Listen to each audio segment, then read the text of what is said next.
The war had ended, but the echoes of its destruction remained in every corner of the planet Urindor. Cities that had once gleamed with silver towers and floating gardens now lay in ruins, black smoke rising from shattered spires. Craters scarred the landscape like deep scars on a wound that had not yet healed.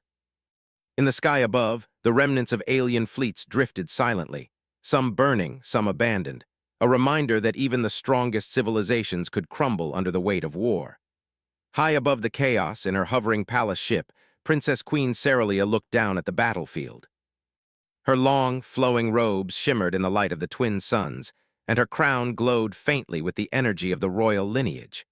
She had ruled Urindor through years of turmoil, through battles and betrayals, yet this war had been different. It was not just the aliens of other worlds she had fought against, but the human forces that had arrived unexpectedly, seemingly out of nowhere, and turned the tide. Stories of the humans were everywhere, in whispers among her counselors, in tales carried by messengers, and in the nervous chatter of surviving alien generals. The humans had been underestimated, mocked even. They were few in number compared to the vast armies of the Urindorian Empire and its enemies, yet they had achieved feats that no alien warrior could match. Whole fleets had been stopped by human ingenuity. Alien weapons thought unbeatable had failed against their strategies. The humans had moved with an unexpected precision, a combination of discipline, creativity, and something that Cerelia could not yet name. One name, above all others, kept surfacing: Marcus Kane. He was said to be a human warrior who had single-handedly prevented the annihilation of several worlds in the final battle. Some said he had fought entire squadrons alone, commanding humans and aliens alike to victory without ever seeming tired or afraid. Cerelia did not yet know if the stories were true, but her curiosity burned brighter than ever. She had seen the humans as allies in the war, but now she wanted to see the one who had changed the outcome of the war itself. Below her, in the remnants of what had once been the human command center, Marcus Kane stood among his soldiers. His uniform was worn, his boots scuffed, and his hands bore the marks of long battles, but his posture remained straight and disciplined. He was not a man who sought recognition. He did not desire stories sung about him in alien courts.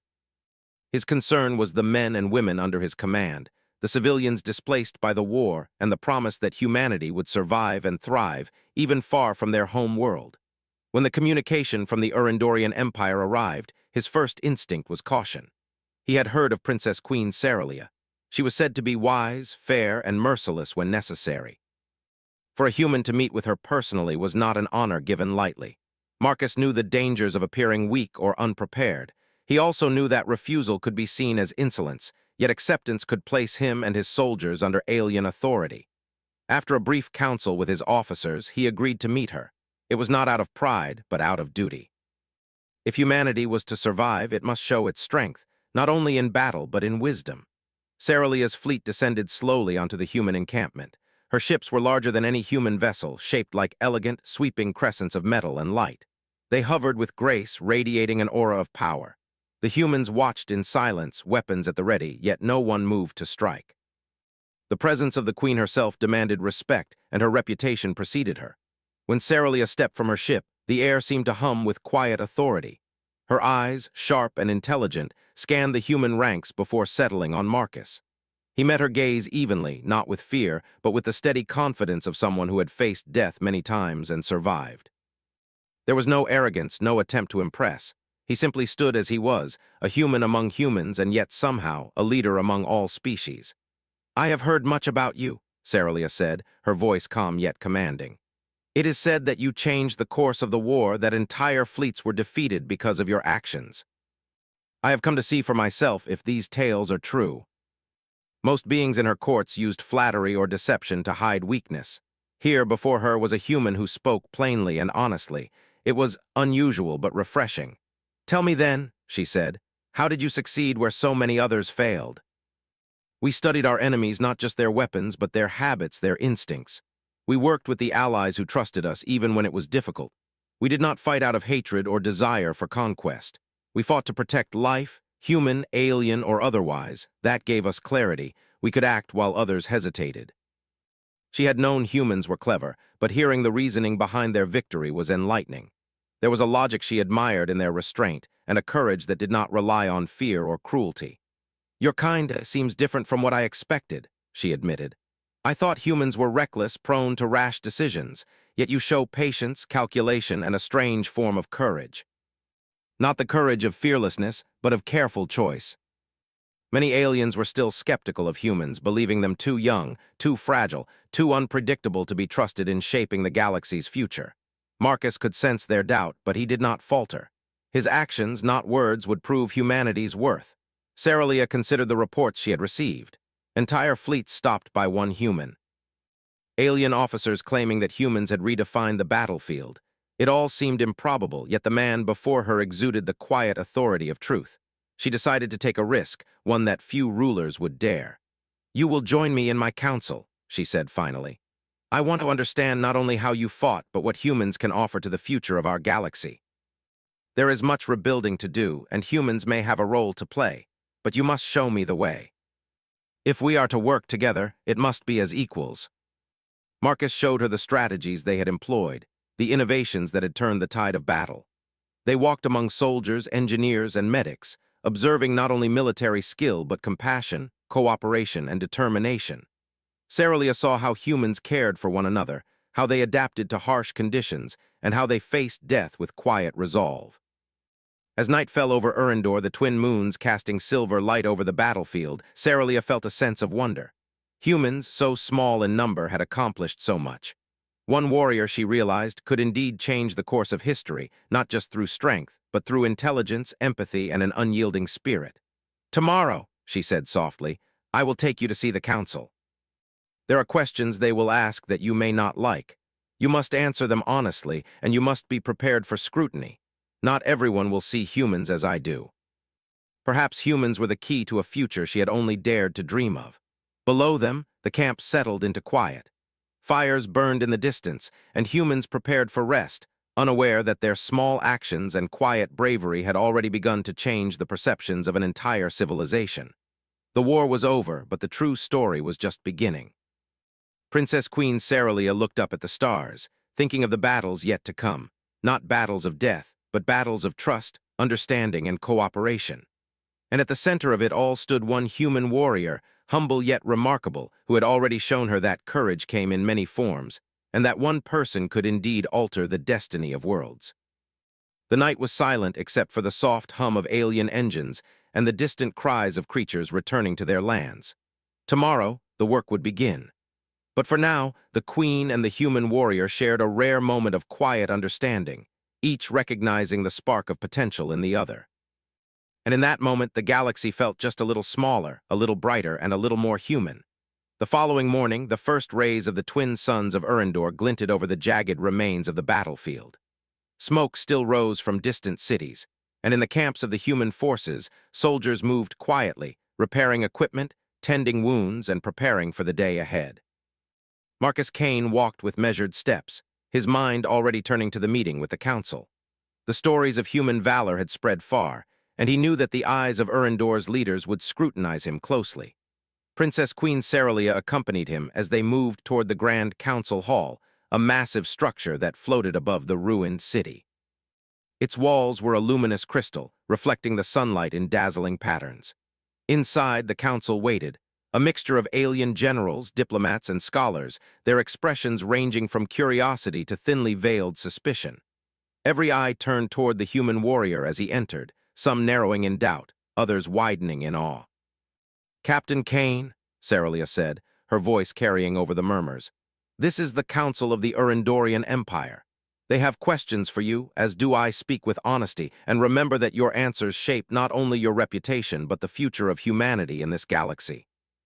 He felt the weight of dozens of alien gazes upon him, yet he did not falter. Each council member represented a world that had once fought him and his people. The air was tense, thick with the unspoken question, could humans be trusted? Could one warrior truly embody the strength and wisdom to influence the galaxy? The council leader, a tall alien with blue-scaled skin and eyes like molten gold, spoke first. We have heard extraordinary claims of your actions during the war, human, that you stopped fleets single-handedly and turned battles in ways that defy our understanding. Tell us, how did you achieve this? Humans fought alongside allies from other species. Victory was not the result of one person, but of many working together. We observed our enemies carefully, predicted their moves, and acted when necessary. We relied on discipline, innovation, and the determination to protect life, not to dominate it. A general with silver armor and a stern expression leaned forward. You claim cooperation with other species, yet your kind is untested in real governance. Can humans truly think beyond survival and warfare? Can you lead, make decisions, and negotiate for peace? War teaches us the cost of mistakes. We learn quickly and we value life. Leadership is a responsibility, not a privilege. I have led not to dominate, but to protect those under my command. I believe the same principles can guide us in peace. Many were used to flattery or empty claims, but here was a human who spoke plainly, truthfully, and without pretense. Cerelia noticed the shift in the room. Even the skeptics were paying closer attention, some leaning forward, curious rather than dismissive. A younger council member, a slender alien with crystalline wings, spoke hesitantly. If humans are capable of such strategy and empathy, then why did you intervene in the war? Your kind is not bound by our alliances. Why did you choose to fight? If we had stood by, more would have died. Our intervention was a choice, not a conquest. Humanity does not seek power for its own sake. We seek to protect, to survive, and to help others do the same. But can you maintain these principles when there is no immediate threat? Can you act with wisdom when victory is complete? We are not infallible, but we are capable of learning and growing. The council leader, the blue-scaled alien, leaned back and spoke, a tone of curiosity in her voice. Humans, you are few in number, yet you influence outcomes larger than any single species could. How do you accomplish this? Strength is not only in numbers or weapons, but in understanding the enemy, understanding allies, and understanding ourselves. Humans may be small in number, but we are resourceful, creative, and determined. That is how we make a difference. It was clear that Marcus's words were making an impact. Even if the humans had been outsiders, their principles were now difficult to dismiss. Princess Queen Cerelia finally spoke, her voice carrying authority over the murmurs. Captain Kane has demonstrated qualities that we have long underestimated in humanity: courage, intelligence, empathy, and strategy. You have shown us that even a small force, guided by purpose and wisdom, can shape the destiny of worlds. But tell me this, what is it that drives humans? What is it that makes you fight when the odds are impossible? Humans fight because we value life. We fight because we believe in something greater than ourselves. We fight because giving up means more suffering for those who cannot defend themselves. The odds are never a reason to stop, only a reason to be smarter, braver, and more determined. For the first time, many of them saw humanity not as outsiders, but as a species that could influence the galaxy through principles and action, not through sheer power alone. An elder member of the council, her body made of flowing energy and light, spoke softly. And yet, humans are unpredictable. Can your kind be trusted with decisions that affect millions of lives? The war has proven that we can act decisively, but it is in peace that true character is revealed. There was something rare and compelling about his presence, an honesty, a strength, and a moral clarity that few beings possessed. Very well, Cerelia said finally, breaking the silence. Captain Kane, the council has heard your words, but words alone are not enough. You will accompany me to assess the state of our cities, our fleets, and our citizens. You will see firsthand the consequences of the war, and you will advise me on how to prevent further destruction. This will be your test, not of combat, but of judgment and understanding. It is only through seeing, learning, and understanding that we can prevent the mistakes of the past. But the presence of the human warrior brought a glimmer of hope, a promise that perhaps with guidance and cooperation, Erendor could recover, and humanity could prove its worth beyond the battlefield. As they left the council hall, Cerelia glanced at Marcus. "You are unlike any warrior I have ever met," she said quietly. "You do not seek glory, yet the universe already whispers your name. Do you understand the weight you carry?" She had met many heroes, many warriors, but none like this human. He was a mirror of what she hoped humanity could become: strong, wise, and compassionate. Perhaps it was not just victory in war that mattered, but the choices made after it. The sun climbed higher in the sky, casting long shadows across the ruins of the battlefield. Marcus Kane prepared for the journey ahead, knowing that the next steps would test him in ways the war never had. Cerelia prepared as well, understanding that this human could change more than the outcome of a battle. He could change the destiny of her empire, and perhaps the galaxy itself. And as they walked together through the shattered lands of Urindor, the first faint stirrings of a new alliance began. One built not on fear, not on power, but on respect, understanding, and the quiet, determined courage of a human warrior who had already proven that even a single life, guided by purpose, could shape the fate of worlds. The calm after the council's meeting lasted only a few hours. As Princess Queen Cerelia and Marcus Kane walked through the recovering cities of Urindor, reports began to arrive from scouts and satellites. Strange movements were detected on the edges of the outer systems, rogue alien factions that had refused to surrender after the war. These factions were small but dangerous, and their intent was clear. They wanted to reignite conflict, to plunge the galaxy back into chaos. Cerelia's eyes narrowed as she listened to the reports. Her mind raced. The war had ended, but peace was fragile. These rogue factions could destroy everything that had been rebuilt, undoing months, perhaps years, of effort.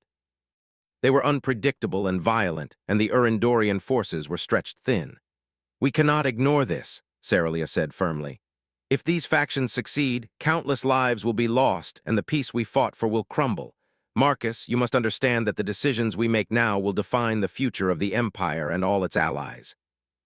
He had faced impossible odds before, but this was different. This was not a battle with an enemy that could be analyzed easily.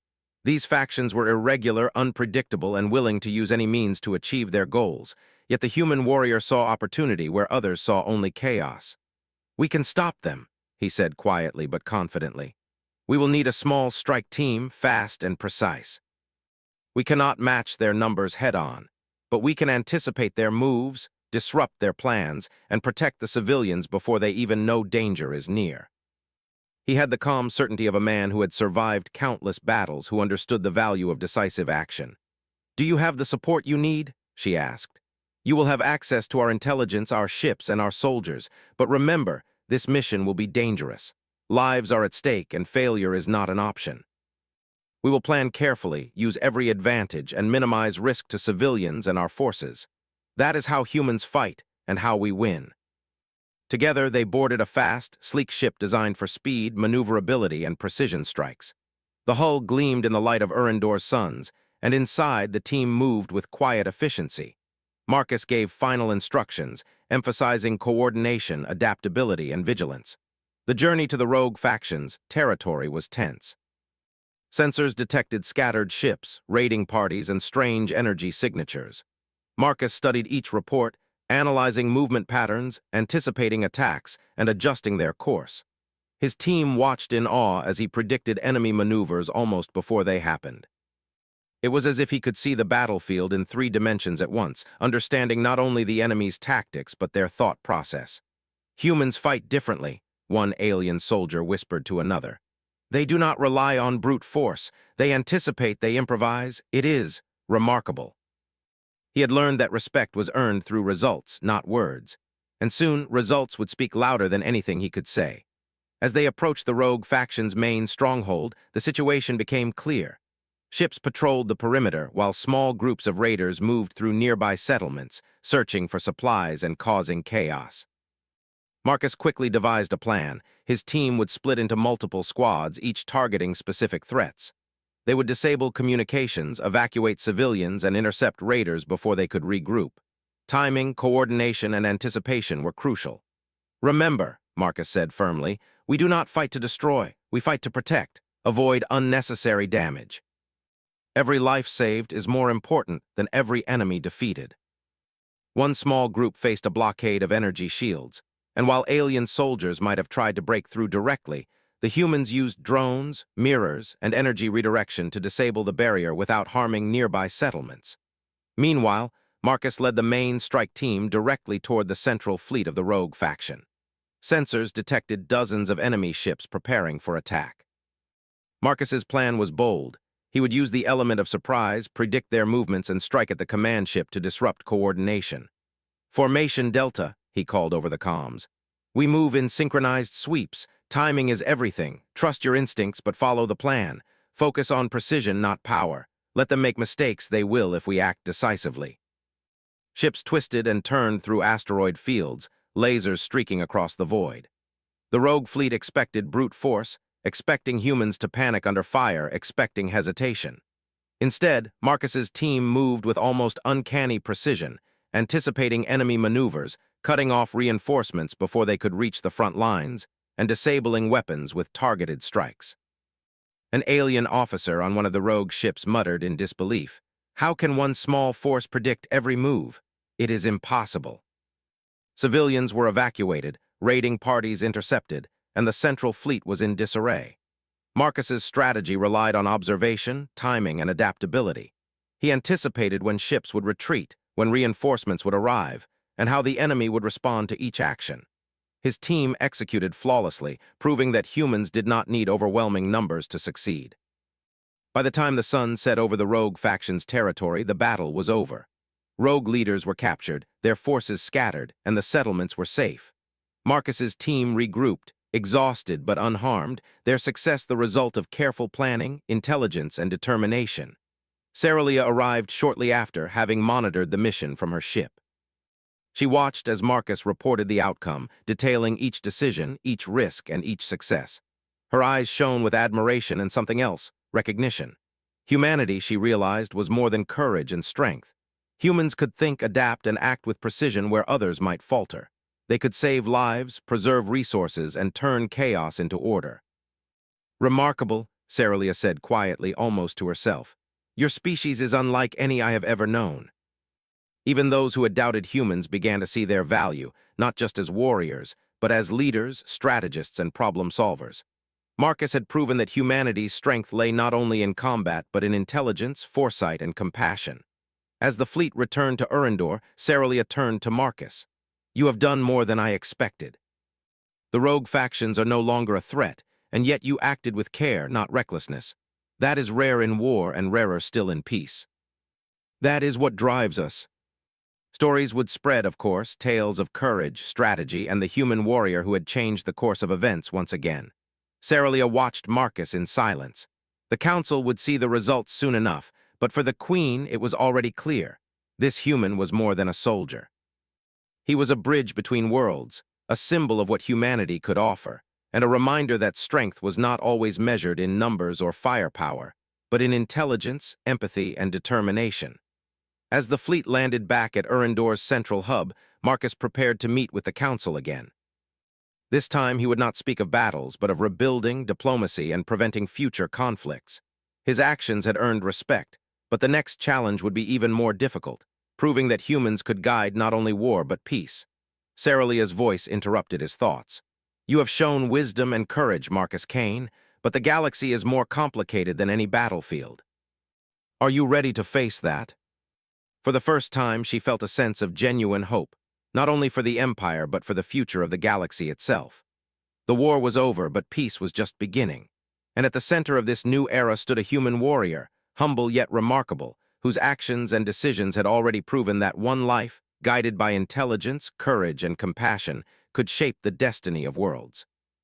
The night settled over Urindor, the city's quiet but alive, lights twinkling in the distance. Marcus walked among his soldiers, offering quiet words of encouragement, checking on supplies, and preparing for the next challenge. The rogue factions had been stopped, but Marcus knew that vigilance was the key to survival. Humanity thrived not because of power alone, but because of foresight, preparation, and the will to act when it mattered most. Princess Queen Cerelia watched him from her ship, reflecting on the day's events. She had seen many warriors in her life, many leaders, many strategists, but none like this human. He carried himself with discipline, humility, and an understanding of life that was rare even among the oldest and wisest alien species. Tomorrow, she knew, the council would see the results. But tonight, there was a moment of peace, a moment of reflection, and a moment of recognition. Humanity, she realized, was not only capable of winning wars, but of shaping the very future of the galaxy. And one human warrior, Marcus Kane, had already begun that work. The war had ended, and the rogue factions had been neutralized, yet the shadow of conflict still lingered over Urindor. Cities were rebuilding, fleets were being repaired, and refugees returned to towns and villages that had been abandoned during the fighting. Amid this slow recovery, Princess Queen Cerelia and Marcus Kane faced a new challenge, forging lasting peace. Marcus walked alongside Cerelia through one of the central cities, where reconstruction crews labored tirelessly. Buildings once shattered now rose anew, and humans and aliens worked side by side, clearing rubble, restoring energy grids, and planting gardens where fire had consumed the land. Marcus observed quietly, noting both the successes and the areas where inefficiency or miscommunication threatened progress. "Your people work fast," Cerelia said, glancing at him. "Humans seem to adapt quickly to any situation. You can build as many towers as you like, but if people cannot live in them, it's meaningless." It was not just his mind, but the clarity with which he applied it that set him apart. The next day, the Princess Queen called a meeting with the joint Human-Alien Leadership Council. Leaders from multiple worlds were present, some of whom had fought humans in the past, their faces still carrying the tension of war. Marcus entered, his demeanor calm and composed. Even those who remained skeptical could not deny his presence carried authority. Cerelia introduced him. "This is Captain Marcus Kane.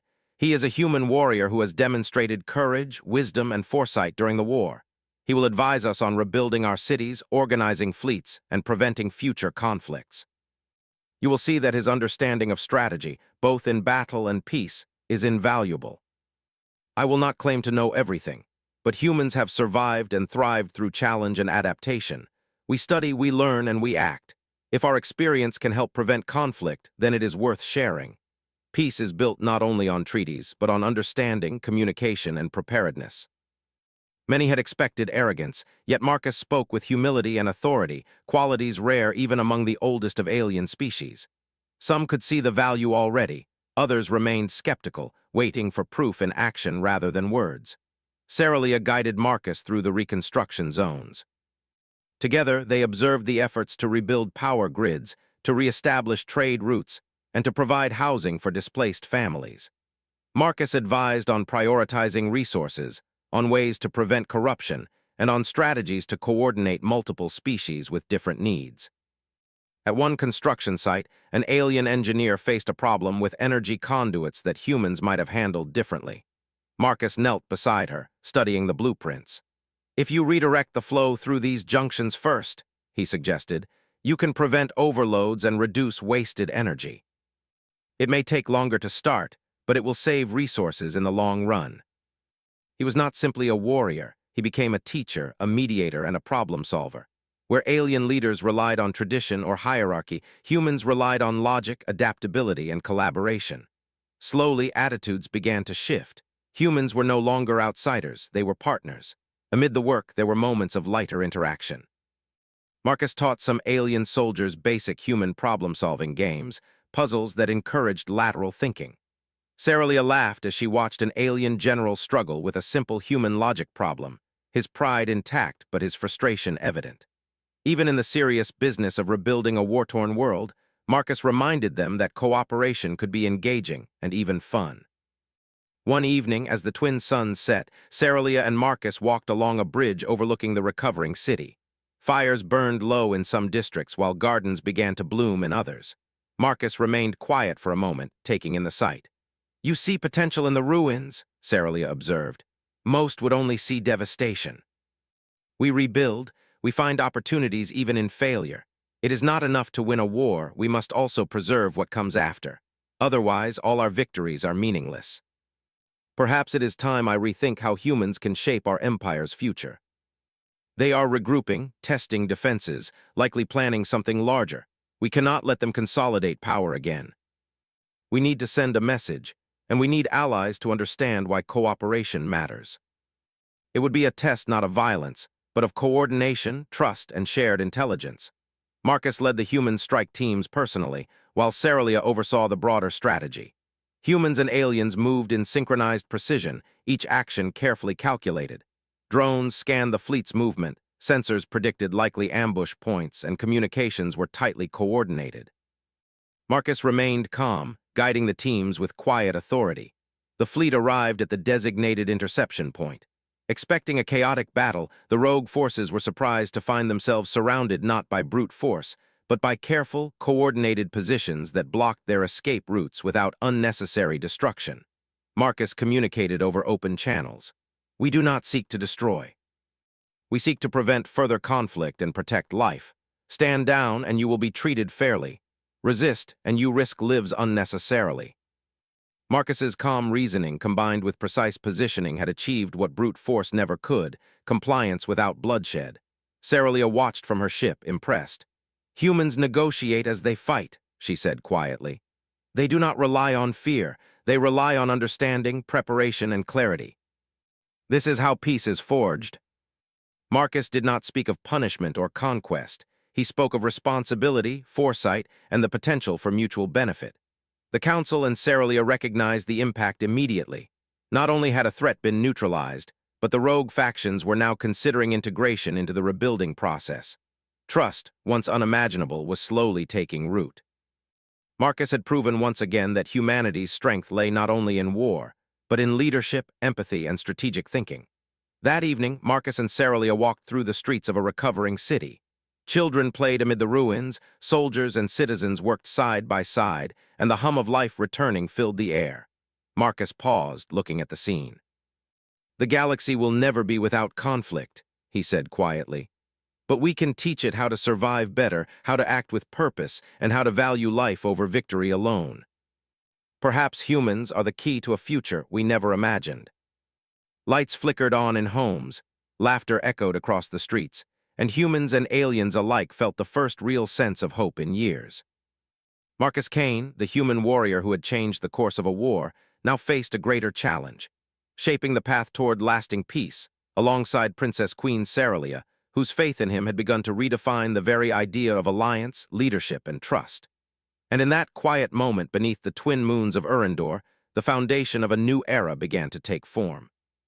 An era where humans were no longer outsiders, but equals, capable of shaping the destiny of worlds, guiding civilizations, and proving that courage, intelligence, and compassion were the true forces that could change the galaxy. Months had passed since the last threats to Urindor were neutralized. Cities had been rebuilt, fleets repaired, and the once scarred landscapes now bore the signs of recovery. Gardens sprouted where rubble had lain, waterways flowed clean, and bridges connected towns once divided by war.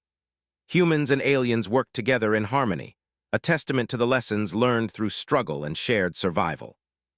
Princess Queen Cerelia stood on a balcony overlooking the main plaza of the central city.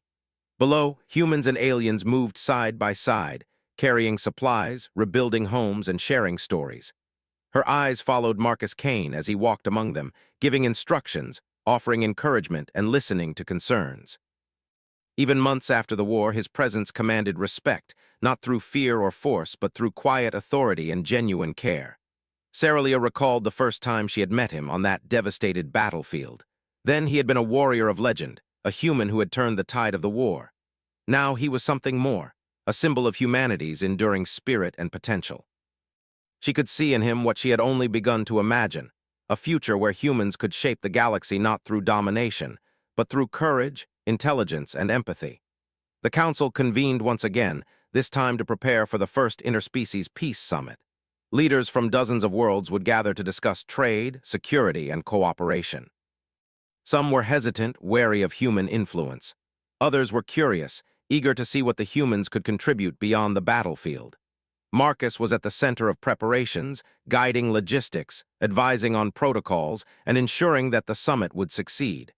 He met with Cerelia privately in her chambers before the summit began. "This is more than a meeting of governments," he said, looking out at the city skyline. "It is a test of trust, of understanding, and of whether different species can work together without fear or resentment. People can change when they see a better way, when they see that cooperation is stronger than conflict." All eyes turned to him, the human warrior who had won wars and now guided the building of peace. Whispers passed among the delegates, some admiring, some doubtful, but all curious. The summit began with formalities, introductions, and speeches. Cerelia spoke of the need for unity and the lessons learned from war. When Marcus addressed the assembly, he did not boast of past victories. Instead, he spoke of shared responsibility, empathy, and the need for foresight. "We have seen the cost of conflict," Marcus said, his voice clear and steady. "We have witnessed the suffering of countless lives, but we have also seen the strength that comes from working together, from understanding one another, and from protecting what is truly important. Humanity has learned that strength is not only in arms, but in wisdom, cooperation, and compassion. The galaxy can thrive if we choose to act together." Some still harbored doubts, but even the most skeptical could not ignore the evidence before them. Humans had fought alongside aliens, saved lives, and now guided the rebuilding of entire worlds with fairness and intelligence. The summit continued with discussions, negotiations, and problem-solving exercises. Marcus demonstrated practical solutions to disputes, offering creative ways to manage trade, security, and resource sharing. His proposals emphasized fairness, efficiency, and foresight. Delegates who had once doubted humans began to see their value, not as conquerors, but as partners capable of shaping a better future. Outside the summit hall, the city thrummed with activity. Humans and aliens collaborated on rebuilding projects, workshops, and community programs. Children played together, exchanging stories of different worlds. Farmers, engineers, and merchants shared knowledge and techniques. The results of Marcus's leadership were visible not only in strategy but in culture and daily life. During a break in the summit, Cerelia walked with Marcus through the plaza. "You have done more than I expected," she said quietly. "Not only in battle, but in guiding these people toward cooperation and trust. Humans are proving to be more than warriors. They are teachers, mediators, and leaders. We can inspire, demonstrate, and guide.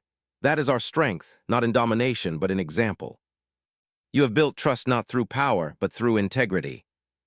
Marcus observed quietly, satisfied that the outcome was more than mere diplomacy. It was a foundation for lasting peace.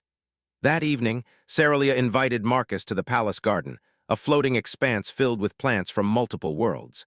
The air was fragrant with alien blooms, and the water in the fountains shimmered with light from the twin moons.